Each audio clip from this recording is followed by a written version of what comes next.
If you are using a Microsoft account password for your login, well, in this video, I'm going to share you some of the methods to remove Microsoft account from your Windows PC. Firstly, right click Start menu, click on Settings, just to go to the Accounts section. Now here, click on Your Info. Now here is the option under the account settings, Microsoft account is here. Now here, click on this Sign in with your local account instead.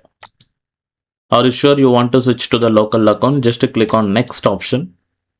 Now you need to enter your PIN or your Microsoft account password. Now you need to enter your username for your local account and enter your new password and confirm the password. And if you want, enter the password hint. Click on Next. Click on Sign out and finish.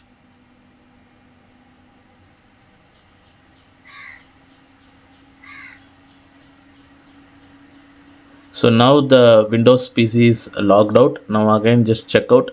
Now you have to just enter your 4-digit PIN. And that's it. Now it actually logged in with your local account. So in your browser, whether it's a Safari or a Chrome browser, log in your Microsoft account. Now here, click on the devices section. In which devices you are logged in your Microsoft account, you can able to see that devices. Now here is the option remove device. Click on this. Check mark this. I am ready to remove this device. Click on remove. Now the device is removed. You can also remove from your Microsoft Store as well. Click on remove from Microsoft Store.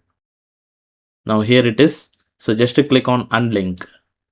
Now click on unlink. Now the device unlinked. This device is no longer linked to your Microsoft Store.